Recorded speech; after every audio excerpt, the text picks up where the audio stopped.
નમસ્તે મિત્રો, મારું નામ રાકેશ છે. મારી ઉંમર 32 વર્ષની છે. હું દેખાવમાં ખૂબ જ સુંદર લાગુ છું અને હું કમ્પાઉન્ડર તરીકે હોસ્પિટલમાં કામ કરું છું. આમ તો મારી ઉંમર લગ્નની થઈ ગઈ છે, પરંતુ હકીકત તો એ છે કે હજુ સુધી મારા લગ્ન થયા નથી.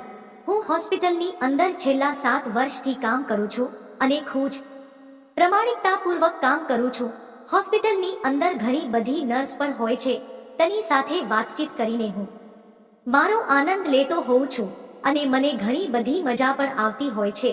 પરંતુ હવે મને બહુ જ કંટાળો આવો લાગ્યો છે, કારણ કે મારી ઉંમર ખૂબ જ વધી ગઈ છે અને મારી સાથે જે નર્સ અને મારાથી પણ નાના જે કર્મચારી હતા તે લોકોના પણ લગ્ન થઈ ગયા છે, પરંતુ મારા લગ્ન નથી થયા, જેને કારણે મને ખૂબ જ ચિંતા પણ થાય છે અને એવું લાગે છે કે હજુ મારા લગ્ન થવાના નથી.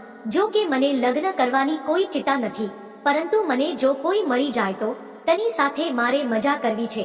પરંતુ હજુ સુધી મને કોઈ મળ્યું નથી. પરંતુ મને નહોતી ખબર કે મારો પણ એક સમય આવશે જ્યારે રાત્રિના સમયે હું મારી ચેનલ પર વિડીયો અપલોડ કરતો હતો, ત્યારે એક સ્ત્રી હોસ્પિટલની અંદર આવી. તે સ્ત્રી ત્યાં આવેલા પેશન્ટના કોઈ સગામાં હતી અને ત્યારબાદ તેણે મને તેની પાસે લઈ જવા માટે કહ્યું, એટલે હું તરત તેની પાસે લઈ ગયો. ત્યારબાદ હું ત્યાં ઊભો રહ્યો.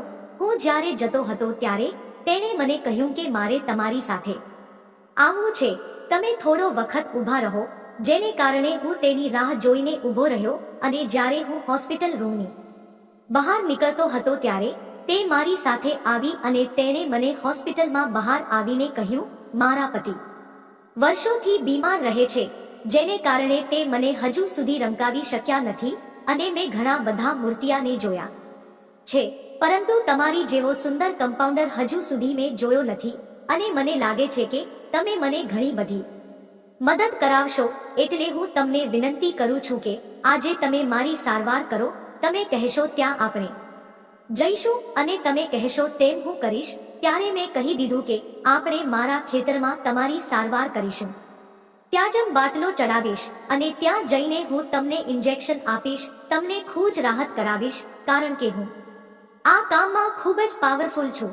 અને પછી મેં તે દર્દીની સારવાર કઈ રીતે કરી તે જાણવા માંગતા હોવ તો વિડીયોને લાઈક અને ચેનલને સબસ્ક્રાઇબ જરૂર કરી દેશો.